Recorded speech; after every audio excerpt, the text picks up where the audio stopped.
Hello दोस्तों, एवल enigma में आपका फिर से स्वागत है। दोस्तों, जब इंडिया की मोस्ट हॉन्टेड प्लेसेस का नाम लेते हैं तो सबसे पहले सबकी ज़बान पर एक किला आता है जो कि कई सालों से हॉन्टेड है, ऐसा दावा किया जाता है। इस किले का इतिहास ही इस किले को हॉन्टेड बनाता है। साथ ही इस जगह पर कई पैरानॉर्मल टेस्ट हो चुके हैं। तो चलिए दोस्तों, शुरू करते हैं आज का हॉन्टेड सफ़र। भानगढ़ का किला।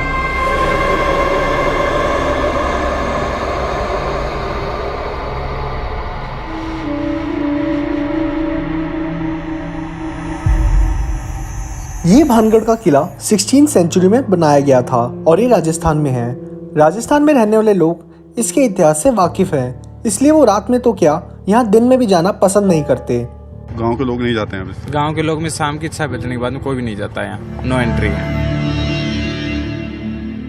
ये किला भगवत दास ने अपने बड़े भाई माधव सिंह के लिए बनवाया था। ये किला सरिस्का रिजर्व के बॉर्डर पर स्थित है जो कि अलवर डिस्ट्रिक्ट के राजस्थान में पड़ता है। लेकिन जो लोग पैरानॉर्मल एक्टिविटीज़ में बिलीव रखते हैं वो यहाँ गए भी और यहाँ से सही सलामत निकले भी, लेकिन अपने साथ कुछ ऐसे सबूत लेकर आए जो शायद सही में काफ़ी हैरत अंगेज थे, और वो हम आपको इस वीडियो में बताएंगे। पहले आइए जानते हैं क्या इतिहास है भानगढ़ का। तो यहाँ की कहानी यूँ है कि बहुत साल पहले ये भानगढ़ एक बहुत सुंदर किला था और यहाँ आसपास काफ़ी रौनक थी क्योंकि आसपास गांव थे। और यहाँ इस किले में एक बहुत सुंदर रानी रहती थी जिनका नाम रत्नावती था। ये रत्नावती उस समय की आसपास के राज्यों की सबसे सुंदर स्त्री थी और इस रानी पर नज़र पड़ गई एक तांत्रिक की, जो कि रानी को किसी भी हाल में पाना चाहता था। उसे पता था अगर वो रानी से सीधा इजहार करेगा तो उसे मार दिया जाएगा, इसलिए उसने काले जादू को अपनाने का रास्ता चुना। रानी रत्नावती को अपनी सहेलियों के साथ बाजार जाना बहुत पसंद था। एक दिन एक इत्तर में काला जादू करके उस इत्तर को रानी तक पहुंचाने का उस तांत्रिक ने सोचा, इसलिए मौका देखकर वो तांत्रिक बाजार में इत्तर बेचने निकला और किसी तरह रानी को वो इत्तर बेचने में सफल हुआ। उस इत्तर में काला जादू किया हुआ था जिसका असर कुछ यूँ होता कि जो भी वो इत्तर को लगाएगा वो तांत्रिक की ओर खींचा चला जाएगा। इत्तर लेकर रानी अपने महल पहुंची और उस इत्तर को इस्तेमाल करने ही वाली थी कि इत्तर के काले राज रानी तक पहुंच गए और उस इत्तर की बोतल को उस रानी ने पहाड़ पे गिरवा दिया, जिसके कारण एक बड़े पहाड़ का टुकड़ा उस तांत्रिक की ओर खींचा चला गया और तांत्रिक उस पहाड़ के नीचे आकर मर गया। पर कहते हैं कि उस ज़माने में अगर कोई किसी को श्राप देता था तो श्राप का बहुत बड़ा असर होता था।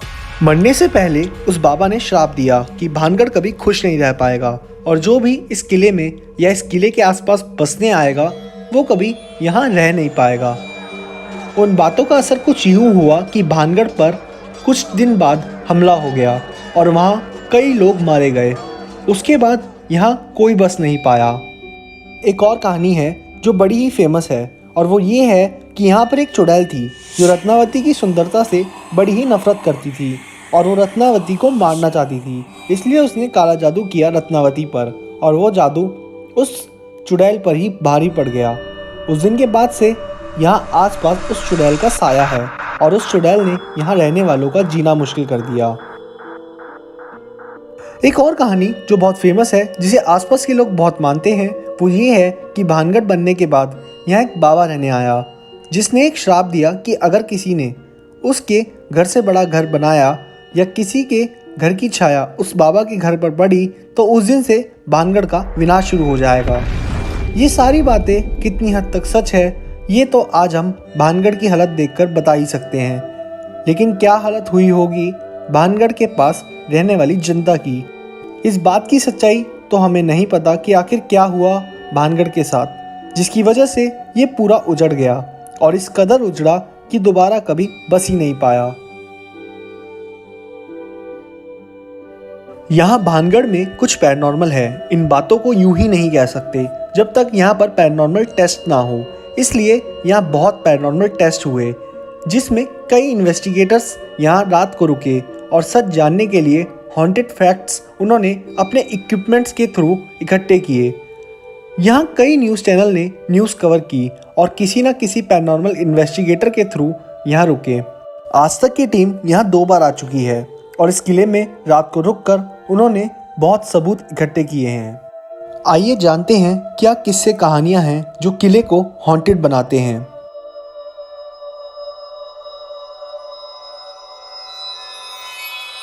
यहाँ बैठने वाले गार्ड्स अक्सर बताते हैं कि प्रशासन के मना करने पर भी यहाँ कुछ बच्चे एक बार किले में घुस गए थे और उन्होंने इस किले में कुछ ऐसा अनुभव किया जिसने गार्ड्स के भी होश उड़ा दिए। उन बच्चों ने बताया कि अंदर उन्होंने पूरा सजा हुआ बाजार देखा और ऐसी रौनक देखी जो उन्होंने अपनी पूरी ज़िंदगी में कभी नहीं देखी। बच्चे स्टूडेंट थे वो। अच्छा, क्या हुआ था? तो नहीं कर रहे अंकल जी, आवाज़ आ रही थी वहाँ से अंदर महल में। बस ये बताते हैं कि रात को यहाँ पे कुछ ना कुछ आवाज़ें या ऐसा कुछ ना कुछ होती है। मतलब आत्मा और कुछ ऐसा नाइट को आता है। और मार्केट भी कुछ बताते हैं, चूड़ियों का जैसा मार्केट लगता था नाइट को। लोगों के अनुभव के हिसाब से राजा आज भी रात को इस महल में आता है और यहाँ अपनी प्रजा से बातें करता है। जिनके मंदिर में कुछ शक्तियाँ हैं जो इंसानों को अपने होने का एहसास कराती है। डांसर्स के कक्ष में से घुंघरू की आवाज़ आना। आज भी यहाँ एक कमरा है जिसे डांसर्स की हवेली कहा जाता है और वहाँ बहुत लोगों ने बहुत चीज़ें महसूस की है। हम जाते नहीं अंदर, किसी भाई के साथ में हो जाता है। एक दिन 10 दिन पहले नौरता की बात थी ना, उस दिन एक आदमी यहाँ गेट से आगे ख़त्म हो गया था। इस महल में घूमना इतना आसान नहीं, क्योंकि लोगों के हिसाब से यहाँ आप अकेले नहीं होते, आपके साथ कोई और भी होता है। और भी कई जगह है इस किले में जो कि हॉन्टेड है और इसे हॉन्टेड बताने वाले हम नहीं, ना ही न्यूज़ चैनल है, बल्कि प्रशासन भी इस बात पर यकीन करता है और शायद आज आप भी इस किले को हॉन्टेड मान ही ले। लोगों के हिसाब से इस किले में रात में कुछ ऐसा होता है जो आम इंसानों के लिए देखना, महसूस करना बहुत डरावना है। कहा जाता है कि दिन में जितना सुनसान वीरान ये किला दिखता है, रात में इस कमी को पूरा करने वाले भूत इसे रौनक से भर देते हैं। इसलिए तो भानगढ़ का एक और नाम है, भूतों का गढ़ यानी भानगढ़। रात में ये भानगढ़ वही भानगढ़ बन जाता है जो ये था। जिस तरह की बसावट इस किले में थी और इसके आसपास जो भी बाजार थे वो सब अपने आप शाम ढलते ही उजागर हो जाते हैं और जिस भी बदकिस्मत ने इस डरावने मंजर को एक्सपीरियंस किया वो ये सब बताने लायक नहीं बचा। कई और चीज़ें हैं जो यहाँ देखी जाती है, जैसे यहाँ के बंदर जब बैठे होते हैं तब उनकी नज़र पहाड़ की चोटी पर बने एक किले पर होती है। कहते हैं कि उस किले में वो तांत्रिक रहता था जिसकी नज़र ऊपर से पूरे महल पर होती थी। अब बंदर ऐसा क्यों करते हैं इसका कारण किसी को नहीं पता। एक और रहस्यमय बात जो टूर गाइड्स बताते हैं वो ये है कि महल के ऊपर एक छोटा सा मंदिर था जहाँ रानी बैठा करती थी। रोज़ सुबह वहाँ पर एक गुलाब का फूल पाया जाता है। इसका मतलब रात को कोई आता है और वहाँ फूल रख कर चला जाता है, लेकिन दूर दूर तक कहीं भी गुलाब का फूल नहीं मिलता और ना ही उगाया जाता। कहते हैं कि उस तांत्रिक की आत्मा वहाँ ऊपर रहती है और वही है जो रोज़ रात को रानी के नाम फूल रखता है। आइए अब देखते हैं न्यूज़ वालों ने पैरानॉर्मल इन्वेस्टिगेटर्स के साथ मिलकर क्या सबूत इकट्ठे किए।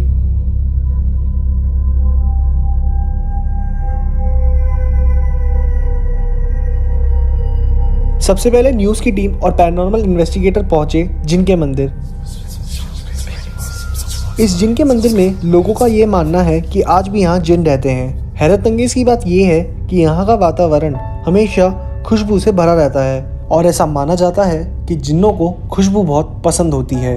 यहाँ की खुशबू क्यों बदल रही है? जैसे मैंने आपको बताया, ये जिन्नों का अभी भी ये जिन्नों की गुफा मानते हैं, तो यहाँ अभी भी आज भी अगरबत्ती हो या धूप हो, ऐसे कुछ ये जिन्नों को प्रसन्न करने के लिए आज भी इस्तेमाल किया जाता है। करते हैं इस कमरे का हाल बताएं तो इस कमरे में सिर्फ आकृति है जो दीवारों पे बनी है। यहाँ पर आज तक की टीम का कोई भी इंस्ट्रूमेंट वर्क नहीं करा, पर आगे एक गुफा थी जिसमें सिर्फ अंधेरा था। जहाँ जाने की कोशिश पैरानॉर्मल इन्वेस्टिगेटर ने की तो वहाँ पर चमगादड़ों ने उन पर हमला कर दिया। इन्वेस्टिगेटर्स चमगादड़ों को नुकसान नहीं पहुंचाना चाहते थे, इसलिए उन्होंने यहाँ की इन्वेस्टिगेशन रोक दी और वो आगे बढ़े। आगे बढ़ने के बाद वो पहुँचे राजा के महल, जहाँ ये बताया जाता है कि आज भी वहाँ दरबार लगती है और एक खजाना भी है जो भानगढ़ के किले में छुपा हुआ है, जिसे बचाने के लिए राजा के रक्षक हैं। इस टीम ने अपनी तहकीकात शुरू की, जहां उन्होंने इस्तेमाल किया EMF रीडर। EMF रीडर यानी इलेक्ट्रोमैग्नेटिक फील्ड रीडर, जो कि ऐसी तरंगों को पकड़ता है जो कि बिजली से बनती है और आत्मा भी अपने होने का एहसास इसी तरंगों से बताती है। इस महल में हर जगह EMF रीडर नेविगेट किया और EMF रीडर में चेंजेस दिखे। इसकी सुई एकदम से मूव हुई, जिसका मतलब वहाँ कोई एनर्जी तो थी। इस रीडर में एक क्वेश्चन के बाद बहुत फ्लक्चुएशंस हुई और वो क्वेश्चन था, क्या यहाँ कोई है? इस क्वेश्चन के बाद EMF रीडर में हरकत देखी गई, लेकिन उसके बाद धीरे धीरे EMF रीडर बिल्कुल नॉर्मल हो गया। ये क्या था, ना तो आज तक की टीम समझ पाई और ना ही इन्वेस्टिगेटर्स, पर जो भी था बहुत दिल दहला देने वाला था। इन्वेस्टिगेटर अक्सर डायरेक्टली बात करते हैं और उन्होंने राजा के महल में एक डायरेक्टली क्वेश्चन पूछा, और वो क्वेश्चन ये था कि अगर उस राजा के महल में कोई और भी है तो वो आवाज़ करके बताए। और जैसे ही ये बात बोली तो एकदम से किसी चीज़ के टकराने की आवाज़ आई। क्वेश्चन करने के बाद इस आवाज़ का आना बहुत ही अजीब था। ये आवाज़ किसकी थी? ये सवाल इन्वेस्टिगेटर्स को परेशान कर रहा था। यहाँ महल में कई जगह EMF रीडर कामयाब हुआ, इसलिए इस EMF रीडर को आगे भी इस्तेमाल किया गया और एक और कमरे में EMF रीडर को लगा दिया गया। वहाँ गौरव ने एक क्वेश्चन किया कि अगर इस महल में कोई और है तो वो इस EMF रीडर के पास आकर बताए। और जैसे ही ऐसा एक क्वेश्चन बोला गया, उसके बाद ही EMF रीडर में फ्लक्चुएशन हुई, जैसे कि कोई नेगेटिव एनर्जी उस EMF रीडर के पास आई हो। ये फ्लक्चुएशंस EMF रीडर में होना बहुत ही अजीब था और ये सब तो पैरानॉर्मल एक्टिविटीज़ को इशारा कर रहा था।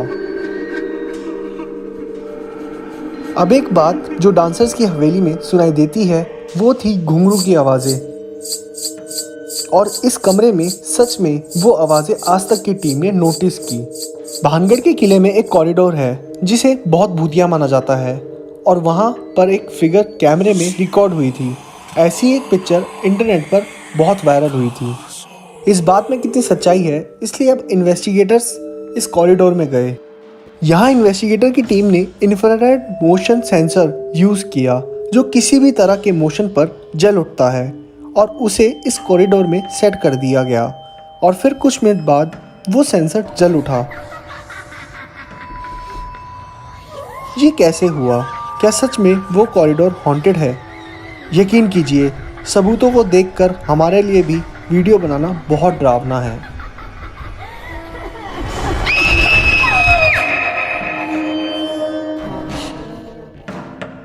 जी न्यूज़ ने भी इस किले में स्टे किया और यहाँ से कुछ सबूत इकट्ठे किए। इन सबूतों में इन्वेस्टिगेटर्स ने अपने आप को कई जगह सफोकेटेड पाया,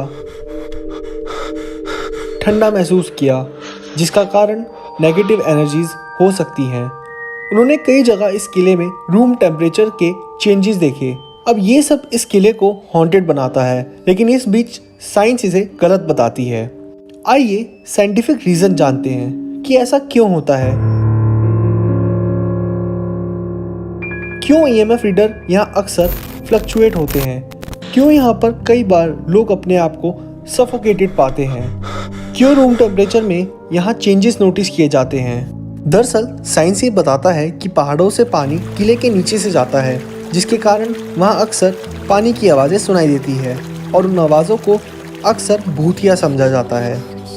दूसरी बात, ये किला बहुत साल पुराना है और ये लाइमस्टोन से बनाया गया है, जिसके अंदर मिनरल्स में मूवमेंट होती है। उसी की वजह से इलेक्ट्रोमैग्नेटिक फील्ड्स बनती है और EMF रीडर उन एनर्जीज को डिटेक्ट करता है। कि जो भी मिट्टी और जिस चीज़ से बनी हुई है ये भानगढ़ का किला, इसमें मिनरल्स काफ़ी हैं, और मिनरल यानी लाइमस्टोन इस टाइप की जो भी मिनरल्स होते हैं उसकी वजह से इलेक्ट्रोमैग्नेटिक फील्ड बनता है। हो सकता है इस मिनरल की वजह से कई जगह हमें इलेक्ट्रोमैग्नेटिक फ्लक्चुएशन मिल रहा हो, लेकिन जैसा हमने दूसरी जगह पे देखा है ऑन कमांड जलना, वैसा कहीं कुछ नहीं मिला है। रूम टेम्परेचर का कारण यहाँ की ओपन विंडो को बताया जाता है। इस महल में बहुत सारी ओपन विंडो है, जिसके अंदर से हवा आती जाती रहती है और शायद इसी वजह से रूम टेम्परेचर में चेंजेस देखे जाते हैं। बहुत से लोग इलेक्ट्रोमैग्नेटिक फील्ड से आने वाली रेस को सहन नहीं कर पाते, इसलिए वो लोग सफोकेटेड फील करते हैं। उसी को फिर समझते हैं कि मेरा कोई गला दबा रहा है। जैसे क्या होता है, यहाँ पे आप आओगे ना, अब जैसे आपने देखा होगा श्रिंकिंग, जैसे अगर आप कहीं पर ऑक्सीजन कम कर दें तो चॉकिंग फीलिंग होगी ना आपको, तो ये चॉकिंग फीलिंग होने लगती है यहाँ पे। जैसे हम यहाँ पे एंटर करते हैं ना, हमें ऐसा लगता है कि जैसे हमारा गला कोई दबा रहा हो, तो लोगों को क्या लगता है कि कोई आगे हमारा गला दबाता है यहाँ पे, जो कि वो एक्चुअल में कोई आउटर एनर्जी आगे नहीं दबा रही है, बल्कि it is an lack of oxygen. और लेकिन इन रीजंस को देखने के बाद भी एक सवाल आपके मन में और हमारे मन में भी था।